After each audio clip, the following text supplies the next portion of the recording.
Welcome back, folks. Today's video dives headfirst into the ridiculous, ripped, and absolutely unhinged moments when the Griffin family goes full muscle mode, veins popping, shirts ripping, and common sense being launched straight into orbit. Number 1. Buff Peter. We kick things off in Season 16, Episode 5, a special anthology-style episode where Peter gets fired from the brewery in the most Hollywood way imaginable, like 3 famous directors took turns screaming, "Action!" while explosions went off behind him. Our spotlight lands on the Michael Bay segment, where Peter transforms into a walking tower of biceps, slow motion, and unnecessary destruction.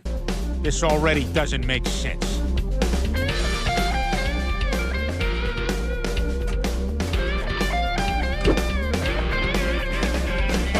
Casually loading an entire truck using nothing but his laser-accurate beer keg throwing skills, only to get fired after punching open a keg to drink it like a true American hero. You're fired, Griffin, for destroying company property. Tell it to my tongue. Meanwhile, the Decepticon Transformers are plotting to destroy the new 7 wonders of the world, and their only weakness is, of course, a deadly allergy to beer. The only problem is there's not a man alive who can throw a keg with that kind of force. There may be one. I wonder who it is. Which leads General Carter to hunt down Peter, because only a man who can throw a beer keg like a guided missile can save humanity. I don't throw kegs anymore. Who's this? What are you wearing? That's my funeral shirt. Is this the stuff you didn't want me to ask you about? I told you not to ask me about that. Peter refuses at first, but immediately changes his mind after finishing his shower, because priorities matter. Damn it, I'm in. But I do things my way and I pick my crew. Deal. Now let me sit sideways on your motorcycle like a Vietnamese woman and let's get out of here. And after a dramatic White House briefing, he reunites with his old crew at One World Trade Center. Hello, Peter. We're not joining your team. I'm putting together a team. We're in. Good. Let's shake hands like tough guys. Some of your sweat went in my mouth. Visits his ex-wife Lois, who is now married to a super nerd version of Brian. Oh, hello, Peter. I was just out back working in the garden. Oh, yeah? Trying to grow some balls? Okay. And says goodbye to Chris and Stewie, who hope he'll save the wonders and maybe bring back a souvenir. When did our kids get so obsessed with the 7 wonders? They learned it from you. Gotta go, babe. Pete, save that basilica. The team nearly gets ambushed by 3 Decepticons at the Hagia Sophia.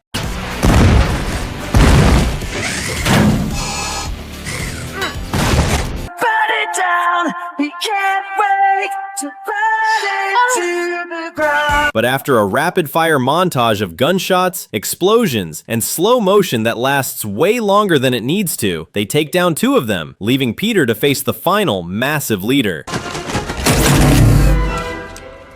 Peter, don't! It's suicide! Take care of my kids' bikes. They're expensive. With his friends begging him to stop, Peter hurls a beer keg in a heroic, bald, beer-scented blaze of glory to protect his family and America.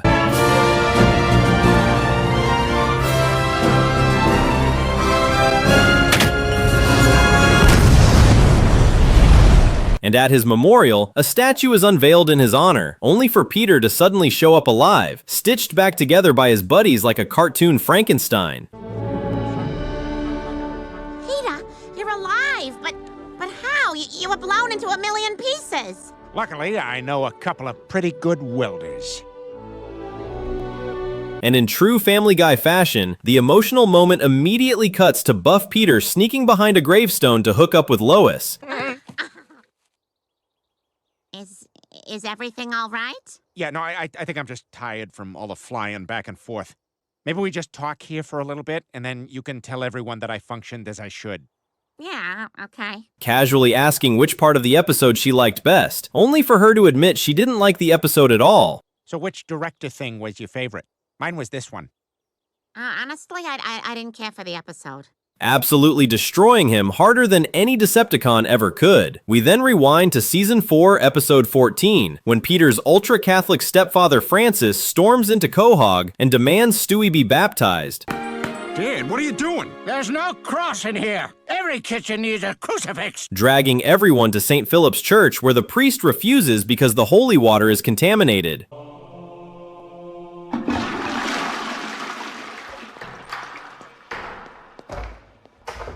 We'll call you when we get a new shipment in. Prompting Francis to shove Stewie into the baptismal font anyway, making Peter say it feels worse than the time he bathed with Kathy Bates. Oh my god, this is almost as bad as my bath with Kathy Bates.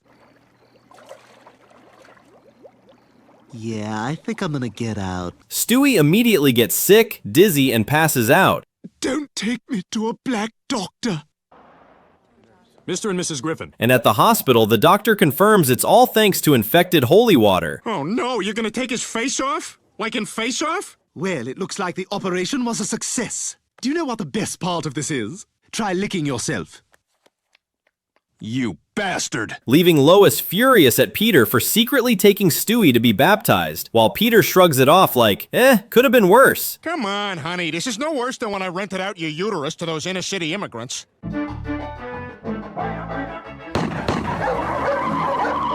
Back home, Stewie is trapped in a sterile bubble. Hey, finish the job, idiot! For God's sakes, there's no ventilation! It smells like Brian Dennehy in here! I see London, I see France, I see Stewie's unsightly chapped ass. Hey, Gabo, I'm up here.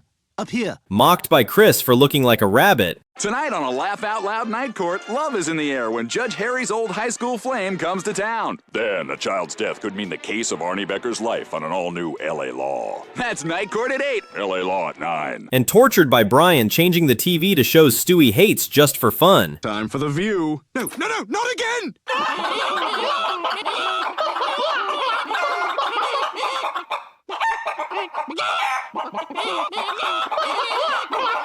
Until Stewie finally snaps and tries to break out. Relax, Stewie. The doctor gave me this so you can get some exercise. Only for Chris to comment that Stewie is now even more violent than Peter on steroids, which is our cue for the legendary arrival of buff and angry Peter. Peter, could you please pass the potatoes? Ah, damn it, Meg! Then we jump to Season 2, Episode 17, where Peter helps Chris lose weight after a guy calls him a human truck. Hey, Tom, he's not a van. He's just a fat kid. Don't listen to him, Chris. I'm gonna go get you a soda. You wait here. Kicking off a training montage that includes jogging. Hey, a Twinkie! I'm gonna get you! Pull-ups powered by literal fire under Chris's butt. Come on. You can do it. Feel the burn, Chris. Feel the burn. And swimming in a river full of salmon where Chris nearly becomes a bear's lunch. Attaboy. All the way upstream, buddy.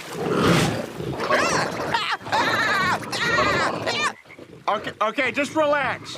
Try to soil yourself like we practiced. And when none of it works, Cleveland suggests liposuction, sending Peter to the doctor where he decides to get it for himself instead. Peter, you can't just suck 200 pounds of fat out of yourself. It's not natural. Come on, Lois. I feel great dropping that kind of weight all at once. You remember how good you felt after you had Chris?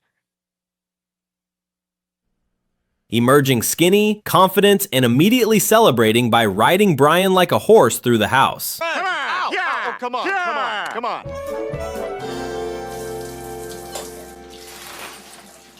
I see you. Still not satisfied, Peter goes full plastic surgery to become handsome and ripped, instantly winning Lois's admiration. Oh, you really let this family down. We should be embracing the things God gave us, not telling our kids that a person's not as good as someone else because of the way they look. Holy crap! And instantly losing all humility. Lois, I can't say anymore. I'm probably already in trouble for mentioning it to a, well, we call you normies.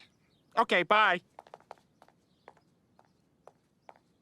Joining a hot people club, treating his family terribly, and even abandoning Chris outside the club because he's not hot enough. See you at home. But, Dad, trust me, Chris, sometimes it's better not to fit in. You're all stupid. See, they're gonna be looking for army guys. Which finally pushes Lois to yell at him for being a terrible dad, causing Peter to storm off, get into an accident, and magically return to his glorious, familiar, chubby self. But I think I should tell you it's a miracle that you're alive at all. We did all we can, but medical science has come just so far. And now I will take off this protective potato head mask. Season 22, Episode 4. Peter takes Lois on a dream vacation to Florida until she realizes they've landed in a retirement home. Peter, this isn't a vacation home. This is a retirement community. Lois complains Peter never warned her, and Peter insists he totally did, while she was asleep on the plane. Okay, I gotta fess up. It's kind of a retirement community. If you're okay with it, breathe once every minute. Ah, there it is. He defends the place anyway, bragging about the softest toilet seat on Earth. I can't poop now because I'm afraid of heights. Oh, here we go. All right, now I'm getting confidence. At Joe's mom's house, Lois gets even more miserable when the fridge is nothing but milk, while Peter geeks out over Joe's gift called the Joe Meter. Hey, I think this is that Mother's Day gift Joe told me about. It's a Joe-mometer. It announces celebrity trivia in Joe's voice. It's 76 degrees. Actor Morgan Freeman is left-handed. Wow, that's mildly interesting. Lois wants to leave. Peter convinces her to stay, and then reminds her she once thought she wouldn't like his giant neck and ripped body either. Hey, babe, did you wash my singlet? I got a tournament up in Great Neck. Peter, I can't wash your singlet and make you 100 egg whites. Cue the moment we've been waiting for. Peter body slams Chris like a pro wrestler. Hey, Dad. Oh, left yourself open to a near-side cradle. I am not a part of this. Well, then tap out. I tap out. No tap outs. Season 17, Episode 8. The episode opens with Brian reading local news. Most kidnappings are somehow linked to Cleveland. I'm doing my mail route, Joe. Maybe you'd be more comfortable talking about it down at the station. You're right. It is more comfortable here.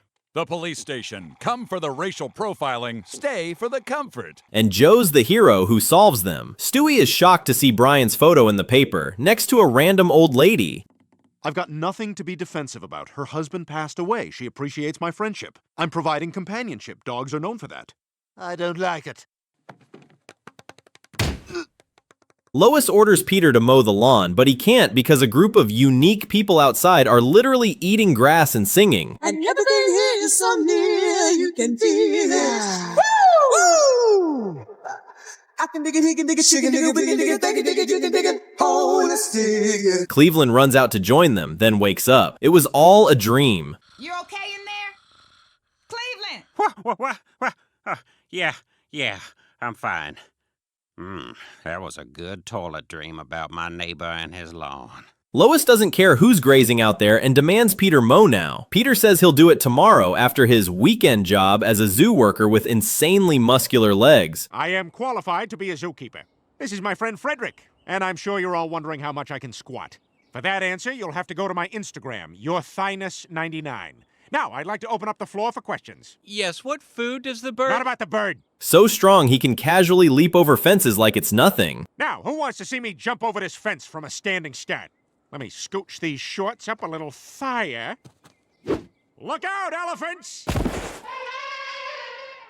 So, everybody happy they went to the zoo? Number 2, Buff Lois. In Season 20, Episode 11, remember when Peter bought Lois a stationary bike? Yeah, that innocent little purchase accidentally created a muscle-bound menace. Lois starts training like her life depends on it, fueled by pure rivalry with Bonnie. How's that cheap wine heading?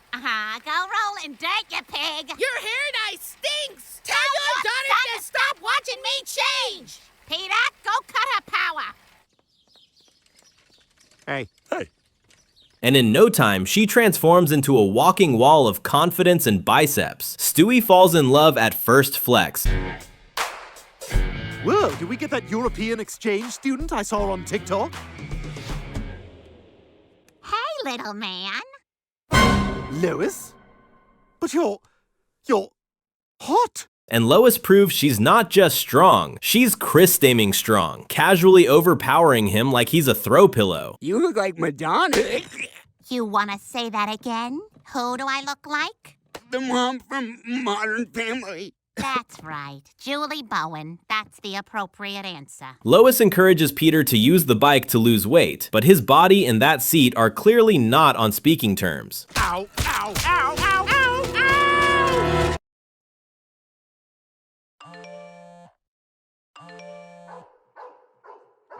Excuse me, I have to go bark. She invites Stewie to a mom and baby class the next day, and Stewie immediately assumes it's a romantic date. They haven't seen my new look yet, and I feel like I need a win in front of the Range Rover, Mom. Are you asking me out on a date? Well, I'm gonna have to get waxed first. I want you to make it look like Caillou. His joy level skyrockets when he gets to sit on the lap of a human tank while banging on drums like he's in a rock concert.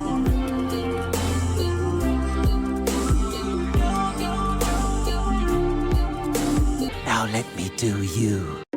Is everyone watching? Are they impressed with how quickly I refracted?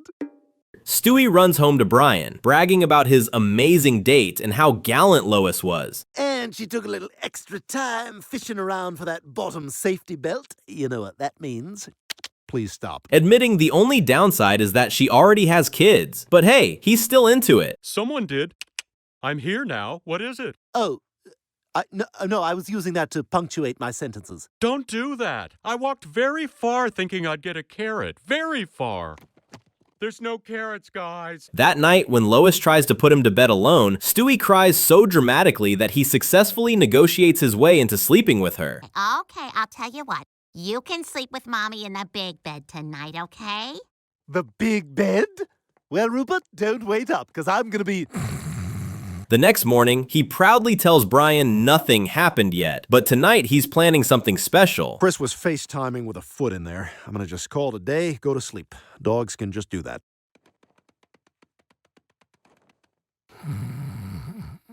Does anyone know how to send athlete's foot spray to Romania? Stewie sets up candles and scatters rose petals all over the bedroom to welcome Lois. Tonight is the night, Rupert. She's gonna be here any minute, and I need everything to be perfect.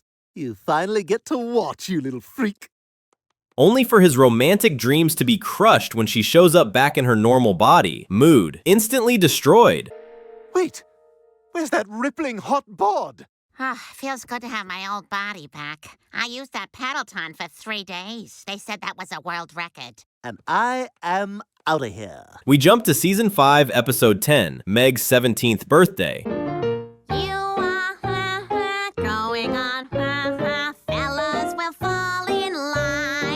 Where Peter and Lois throw a party packed with teenage girls, turning Quagmire into a walking, talking disaster. Hey, you know there's a drink named after you? The grasshopper says, you mean there's a drink named Irving? So which one of you wants to lose your virginity? Peter shows up dressed as Pee Pants and gifts Meg a mountain of tissues pulled straight out of his stomach like some kind of horrifying magic trick. Peter, I don't think you're actually supposed to swallow those.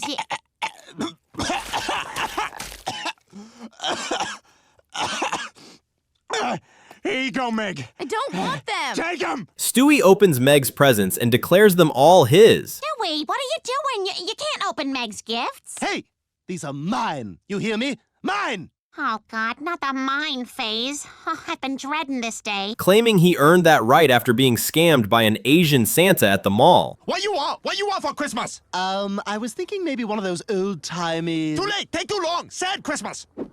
What you want? Fire truck. What color? Red. Next.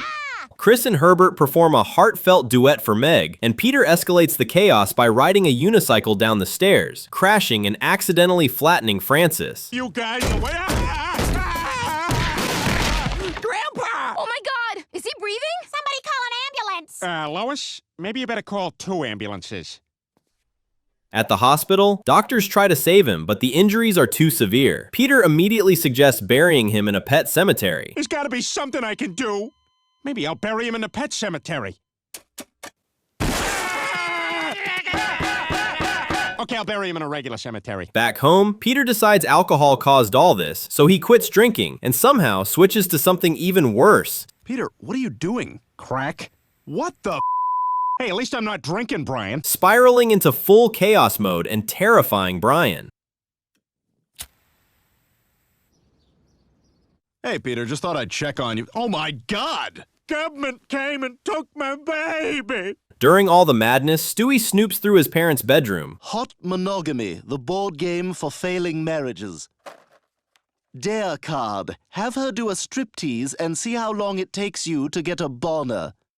What's a boner? Stewie! Gets caught by Lois and receives a sharp smack that sends him crying to his room. Very well then, if I can't have it, nobody can! That is enough!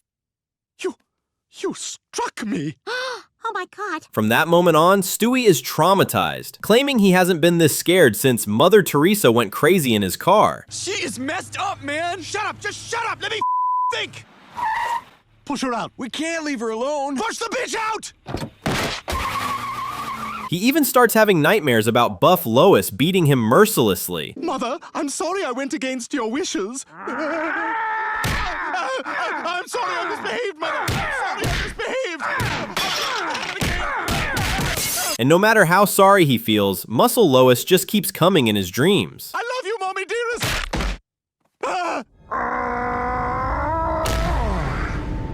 Then in season 18, episode 10, Lois becomes a high school music teacher, full of energy and passion, until Connie decides to make her life miserable by throwing tomatoes at her.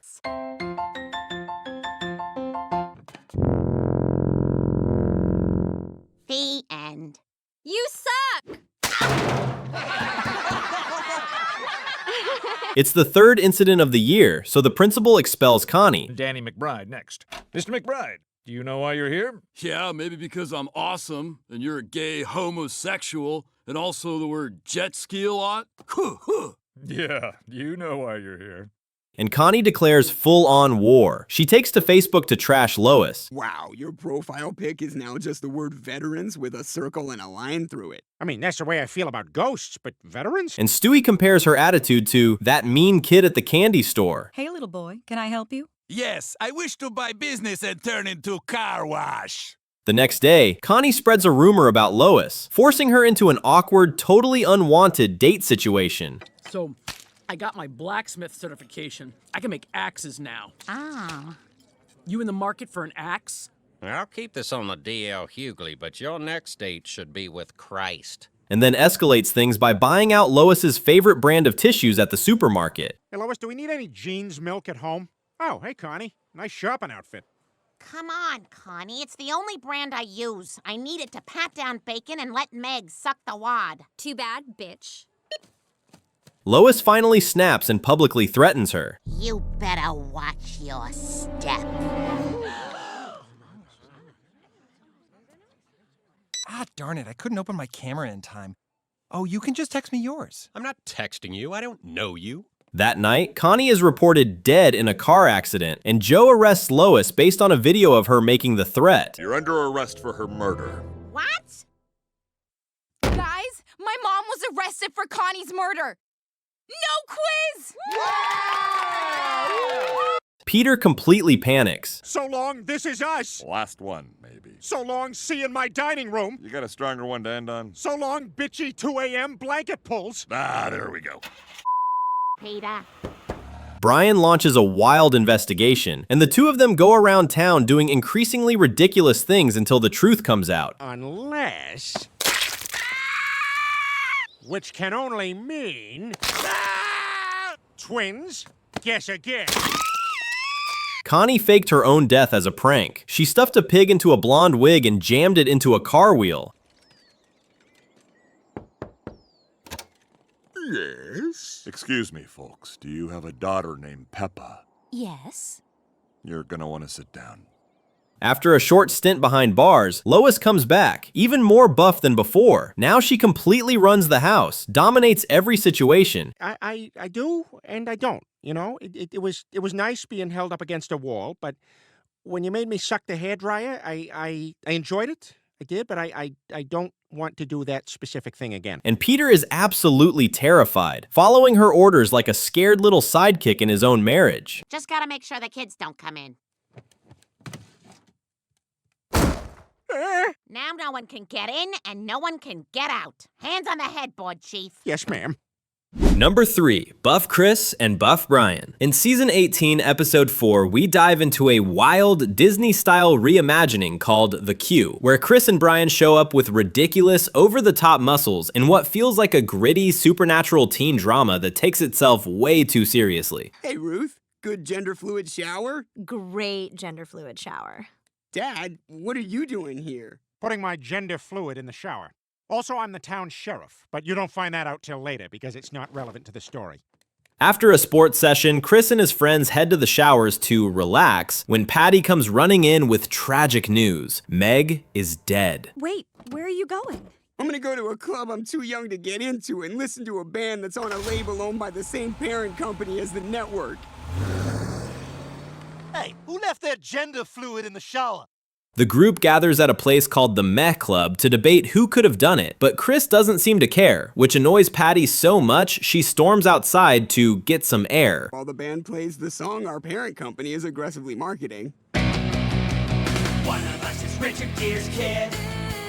One of us is Richard Gere's kid. One of us is Richard Gere's kid. And for some reason, dramatically point out that her nipples are getting hard, because this is still Family Guy.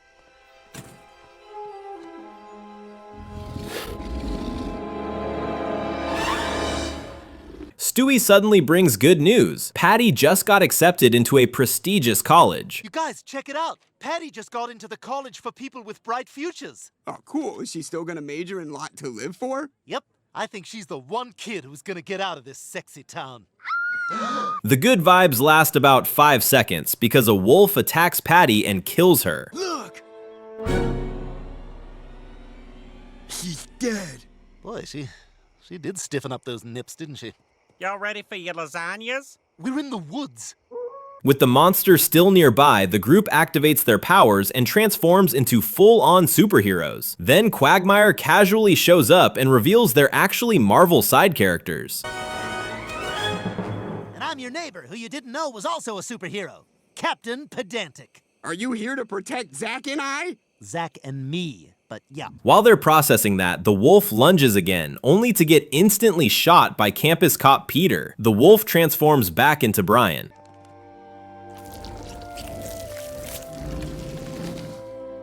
I'm laying on a pine cone. He means lying on a pine cone. As everyone tries to figure out what's supposed to happen next, Chris casually remarks that one of them is destined to become a huge movie star, which basically ruins the entire show for everyone else. When he starts fading out of existence, he celebrates, realizing he's the one allowed to leave. Now one of us will become a breakout movie star and leave the series, wrecking it for the rest of us. Yay, it's me! Back in the real world, a Disney focus group grills everyone about the episode Peter wrote, asking questions like whether the girls should be wearing white shirts with black bras underneath. And how many of you would watch it if the girls were wearing white shirts and black bras? Peter, did you write the focus group questions? What? Of course not. Because nothing says creative feedback like awkward corporate surveys. And if you're impressed by the size of Alexander Skarsgård's penis, that doesn't make you gay, right? Answer him! Number 4. Buff Stewie. We kick off in Season 14, Episode 11, when Stewie makes $2,000 from a peanut butter commercial. Well, he likes his hero dad, but he loves Scooter's peanut butter.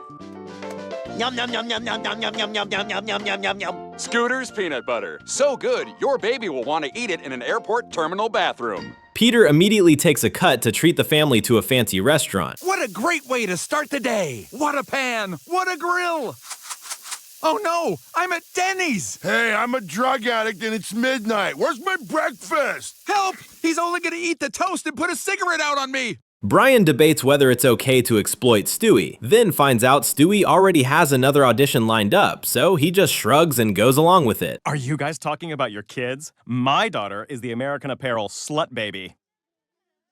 My son got crapped on in the last Jackass movie. God, everyone here is so talented. At the audition, the competition is brutal. Stewie is told to perform on the spot, panics, hurts himself. Ow! Ow! Oh, my grundle! It's bruised! It's bruised bad! Oh, okay, I'm out. Tapping out. and realizes his parents aren't exactly the forgiving type when he fails. I haven't seen the fat man this upset since he went to the 9/11 museum. Lois made us do this, but I wanted to go to the Central Park merry-go-round. We had time to do both! That night, Brian wakes up to loud music and finds Peter and Lois training Stewie like a tiny, exhausted athlete. Okay, that's great. Just one question, Stewie.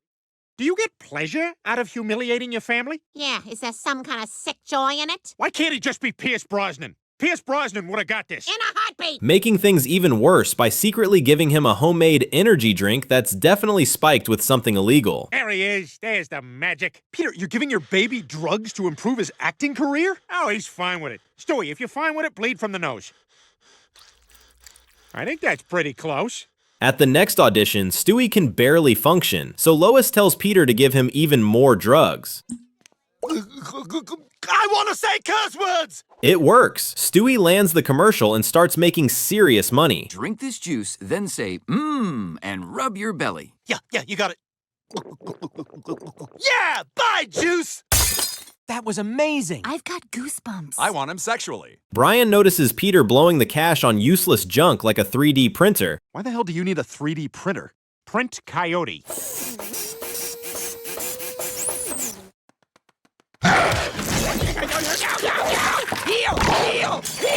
And confronts Stewie, who's still grinding through brutal workout routines. What business are you in? Oh, I'm just here to look at other people's emails who haven't logged out. And how's business? Well, I've left some pretty wild replies on a bunch of Evites. Look at this. I'm bringing 53 guests. You're the coolest guy I've ever met one of these things. Brian gives him a harsh reality check, explaining that his parents care more about profit than his well-being, and tells him horror stories about former child stars who ended up in adult films, dead or both. He did porn. Boner from Growing Pains, dead. Screech from Saved by the Bell, porn. Corey Haim, dead. Dana Plato, porn, then dead. Stewie snaps, deciding if they want to turn him into a monster, he'll become a full Godzilla-level disaster. Like when Godzilla attacked Haiti.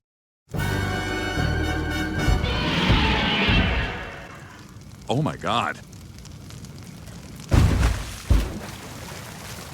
At another shoot, Peter tries to drug him again, but Stewie hands the drink to a crew member who completely loses it on set. Oh, here's what I think of this orange juice. I can't go right now with everybody watching. But I presume you understand the disrespect I intended. Peter and Lois finally realize they're the problem and apologize. Stewie casually admits that dancing and cocaine actually feel pretty good, and that he might try them again someday. I used to need drugs to feel powerful, but now my power comes from my core strength. And let's look at that word, strength. The S stands for sacrifice. And just like that, we get a future vision of tattooed, jacked, cocaine-addicted Stewie. No gain without sacrifice. The T, of course, stands for the sufferings of the cross. The R... You want some cocaine? Oh my God, please, yes! That's all I want, all the time! Then we jump back to Season 7, Episode 13, where Stewie gets absolutely demolished by Susie, Joe's baby daughter. Oh man, this is more painful to watch than when Family Ties does a Tina Yothers episode. Jennifer, what happened in school today? I got my period. And I will see the Keaton family next week. Peter is horrified that his son got beaten up by a toddler and worries Stewie won't grow up manly enough. Bastards at Johnson & Johnson! We'll put no more tears on the label. But it does make you cry. I know.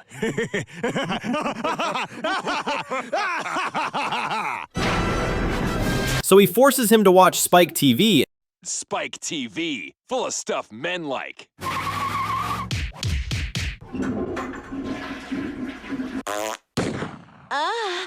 Yeah, that stuff. And drags him to Quahog Gym to learn how to be a man. Now, you see that barbell over there? Go ahead and try and lift that. Uh-oh, Spadoodios. A trainer hands Peter some steroids for Stewie, and suddenly the baby turns into a tiny, ripped bodybuilder. Wow, Stewie, you look like a new man. Well, will you look at me? I have the power! Stewie starts flexing like a pro athlete. Lois punches Peter in the face for drugging their kid. Well, I took him to the gym, and the colorful gent there advised me that I put him on steroids. And you listened to him? Yeah, I believe everything everyone tells me anywhere.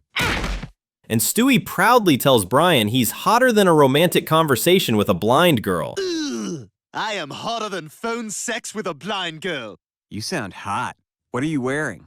I don't know. He begins bullying Brian and charging a $10 toll for using the stairs. Just up. You up. This is up. Can I up? I'm just messing with you, man. You can do whatever you want. I was just kidding you. Why are you so serious? Flexing non-stop until the steroids wear off and his skin turns saggy and loose. What's happening? I'll tell you what's happening. Your steroids have worn off. You're weak like everyone else. And guess what? There's a toll in the hall now. Stay away from me. Stay away from me! Stewie leaps out the bedroom window to escape Brian's rage, but his flabby skin actually lets him glide safely to the ground. And now, here's something we hope you'll really like. Number 5. Buff Meg? Honestly, I don't remember Meg ever getting jacked. The closest we get is the time she comes back from jail way too strong, punches Peter's teeth out,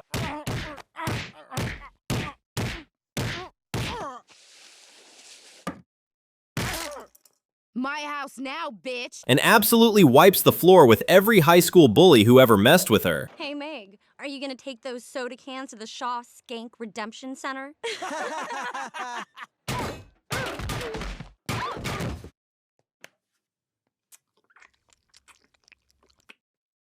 Not exactly buff Meg, but definitely Meg finally choosing violence.